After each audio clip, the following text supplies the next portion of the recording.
Oh, wilt thou leave me so unsatisfied? What satisfaction canst thou have tonight? It is so strange when everybody remembers some long-forgotten story thanks to a bombshell revelation, like it happened to the otherwise beautiful film by Franco Zeffirelli, for a very sad reason. Well, I'm no exception here. Today we are going to be talking about one of the most iconic love stories of all time, Romeo and Juliet. But did you know that the tale you know and love may not be the whole story?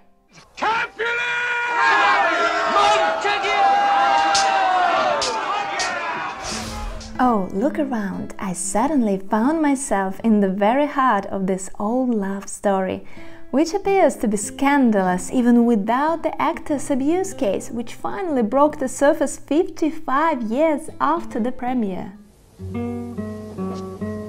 What say you? Can you love the gentleman? Welcome to the Italian Verona, where all the events of this love drama took place many centuries ago. And here is the perfectly preserved balcony where Juliet was waiting for her sweetheart Romeo. Nothing of that seems to be true, no matter how masterfully Shakespeare made generations of romantics believe in this perfectly orchestrated fairy tale.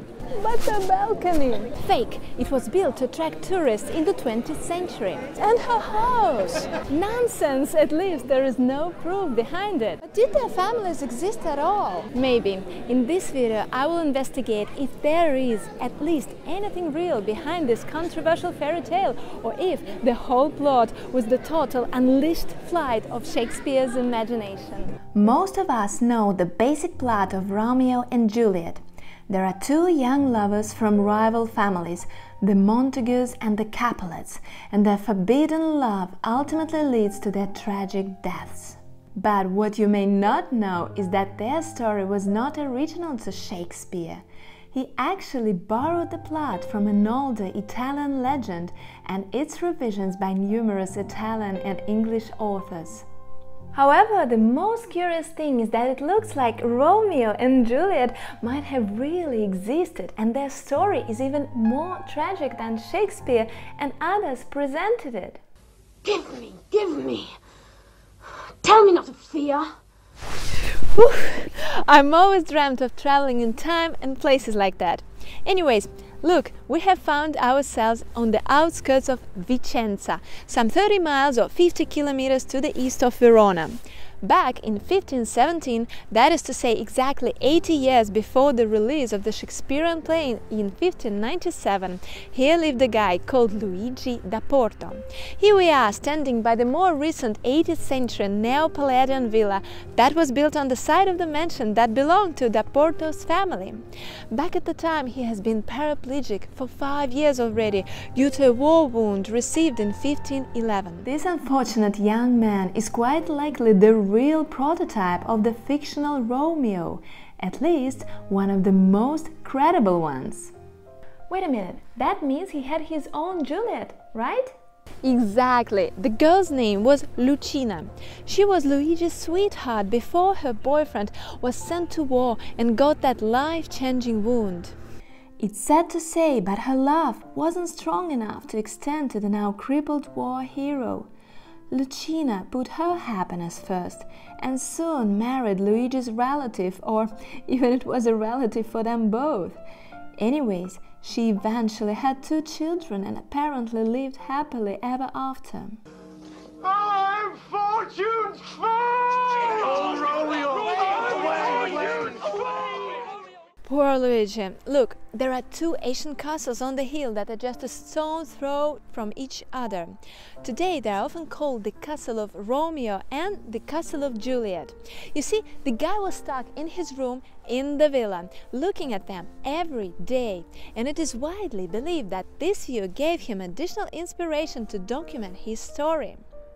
Eventually, he found some consolation in writing and came up with a novel of 2 lovers and their death in Verona during the time of Bartolomeo della Scala.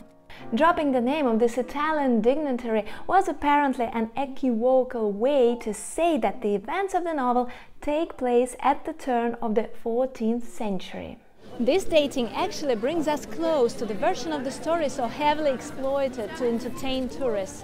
Like, the real protagonists lived in about 1301, 1304 and bared the same family names as mentioned by Dante, Montagues and Capolets. Like, look, Capolets is derived from the word cap, and here is their family coat of arms. And they even show an empty Julieta's grave. Yet in reality it rather looks like a stretch and wishful thinking. The version that is derived from the life of Luigi da Porta is way closer to reality in my opinion. So let's fly back to Vicenza. Amusingly, these two castles are located in the valley called Montecchio.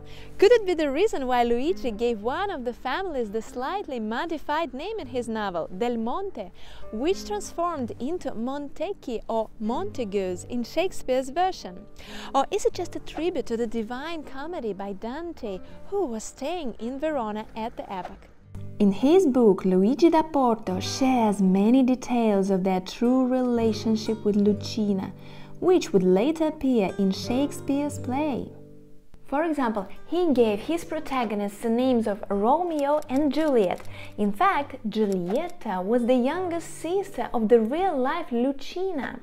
He also mentioned the precise date when they fell in love and came up with this balcony scene and the circumstances when the two noble families of the city become rivals in their fight for power.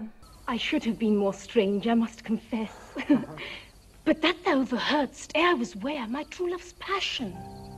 To avoid some direct notions, which wouldn't be considered cool back in the day, da Porto transfers the event to the nearby Verona and merges it with the ancient legend that also involved the food of the noble families and the two unfortunate lovers who end up with the broken hearts at the end of the day. In da Porto's version, Romeo takes poison and Giulietta keeps her breath until she dies. Here's to my love.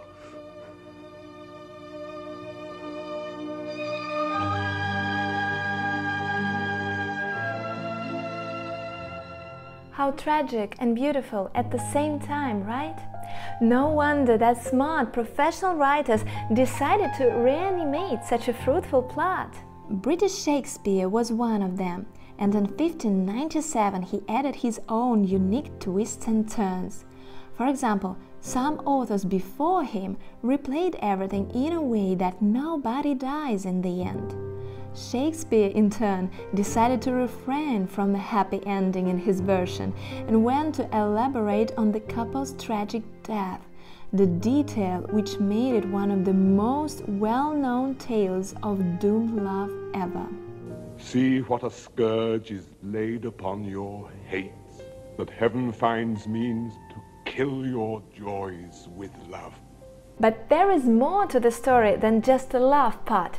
Romeo and Juliet is also a commentary on the social and political issues of Shakespeare's time. The feud between Montagues and Capolets is believed to represent one of the ongoing feuds between different families and factions of Elizabethan England. All are punished! Indeed, it is well known that William Shakespeare never visited Verona, so it appears that the beautiful Italian city was just a perfect cover setting for the contemporary satire. Like, if you were the late 16th century theatre goers, you would have immediately recognized the real protagonists. And at the same time, all characters are fictitious, no identification with actual persons, places, buildings and products is intended. Neat, right?